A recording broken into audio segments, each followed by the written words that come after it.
आज 31 जनवरी 2022 है।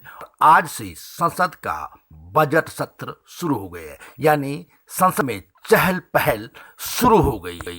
राष्ट्रपति रामनाथ कोविंद के अभिभाषण से संसद के बजट सत्र की शुरुआत हुई है।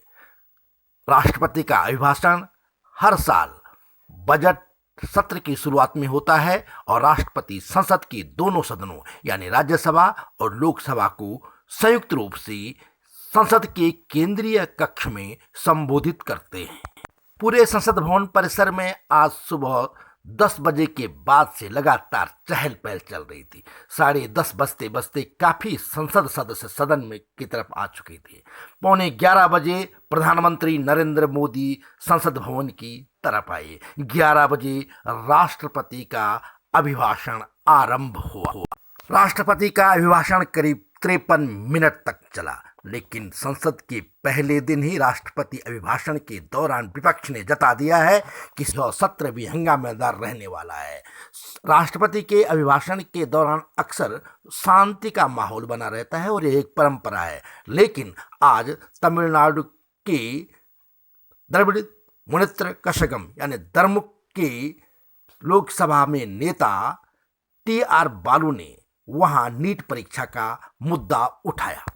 राष्ट्रपति का अभिभाषण सरकार का ही पक्ष होता है, लेकिन परंपरा है कि वहां इस तरह से हंगामा नहीं किया जाता है और तमिलनाडु में मांग की जा रही है कि वहां नीट परीक्षा को लागू नहीं किया जाए।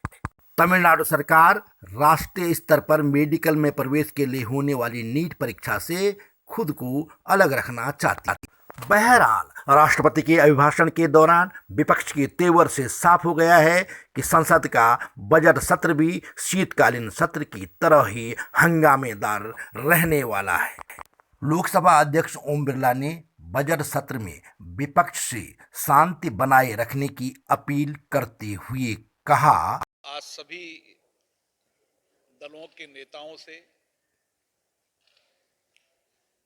चर्चा हुई। सभी दलों के नेता ने आश्वस्त किया है इस बजट के महत्वपूर्ण सत्र में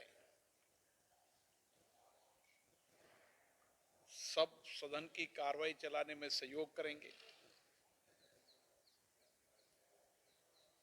मैंने भी सभी दलों के नेताओं से आग्रह किया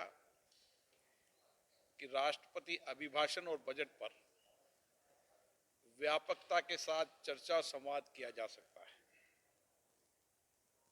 हम देश के मुद्दों को उठा सकते हैं, देश की महत्वपूर्ण समस्याओं पर चर्चा कर सकते हैं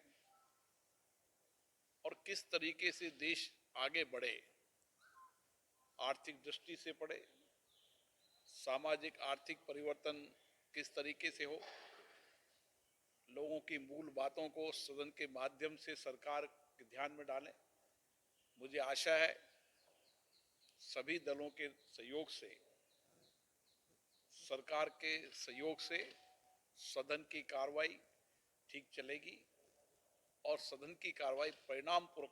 बजट सत्र का पहला चरण 11 फरवरी तक चलेगा और इस दौरान राष्ट्रपति के अभिभाषण पर चर्चा होनी है और बजट को भी पारित किया जाना है।